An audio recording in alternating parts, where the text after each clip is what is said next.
में ट्रेन हादसे के बाद से ही सवाल इस बात को लेकर पूछा जा रहा है कि आखिर इस हादसे का जिम्मेदार कौन है।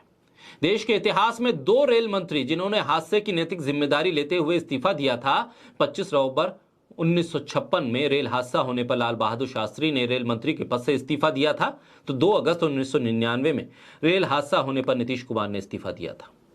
तो क्या 2004 के बाद बालासोर में हुए दुनिया के सबसे बड़े ट्रेन हादसे की जिम्मेदारी 2023 में रेल मंत्री लेंगे?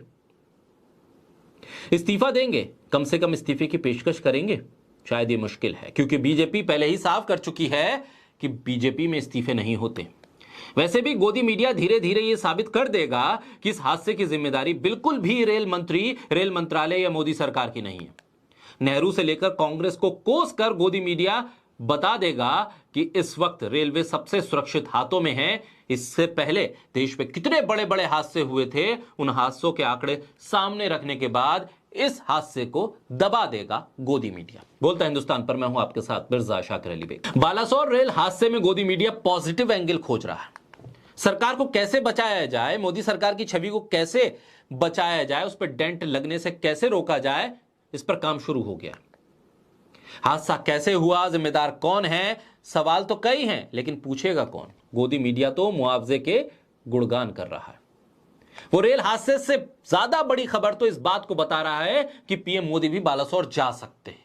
उसके लिए यह बड़ी ब्रेकिंग खबर है। बालासोर हादसे में जो पीड़ित हैं, जिन्होंने अपने परिवारों को खोया है, ग्राउंड पर हादसा क्यों हुआ, कहां कुछ कमी रही, वो रिपोर्ट दिखाने से ज्यादा इस बात पर फोकस है कि रेल मंत्री उस ट्रेन के किस डिब्बे के नीचे से निकलकर सामने आए हैं। रेल मंत्री की फुटेज बनाई जा रही है।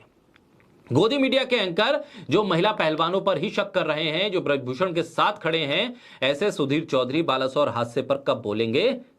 मोरबी पुल हादसे के बारे में जब उन्होंने जिम्मेदार तय करने की बारी आई, तो सुधीर महाराज ने तो ब्लैक एंड व्हाइट में उस पुल पर चलने वालों को ही जिम्मेदार बना दिया था।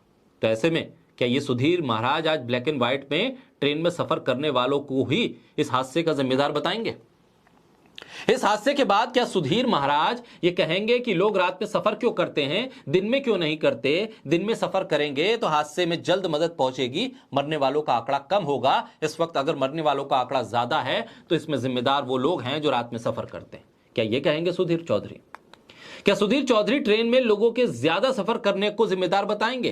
क्या सुधीर चौधरी कहेंगे कि पैदल सफर करना चाहिए ताकि देश फिट हो सके और हादसों से बचा जा सके? जैसे मोरबी पुल हादसे में लोगों की गलती बताई थी सुधीर चौधरी ने, क्या वैसे ही अब सुधीर महाराज बताएंगे कि कुछ यात्री ट्रेन में उछल कूद कर रहे थे, जिसकी वजह से ट्रेन का नियंत्रण खो गया, डिसबैलेंस हो गई ट्रेन और फिर हादसा हो गया?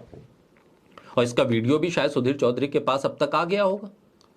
सुधीर चौधरी क्या रेल मंत्री से इस्तीफे की मांग की जगह यह बताएंगे कि मौजूदा रेल मंत्री के पास आईटी, इलेक्ट्रॉनिक्स, टेलीकॉम, संचार मंत्रालय का भी भार है, इसलिए रेल में सफर करने वालों के ऊपर भी रेल मंत्रालय का भार है, क्योंकि देश को एक मंत्रालय का भार तो सहना ही चाहिए, क्योंकि एक व्यक्ति के पास एक से ज्यादा कई मंत्रालय हैं। लिहाजा रेल मंत्रालय तो अब देश की जनता को संभालना चाहिए। इसलिए देश की जनता जब इस मंत्रालय को संभाल रही है तो जिम्मेदार भी वही है हादसे की। सुधीर चौधरी क्या आज अपने ब्लैक एंड व्हाइट में यह बताएंगे कि ट्रेन का आमने सामने का हादसा नहीं था, ट्रेन अपनी ट्रैक से हट गई थी, लिहाजा इस पे सरकार की कोई जिम्मेदारी नहीं है, अगर आमने सामने की टक्कर होती तो सरकार की जिम्मेदारी बनती?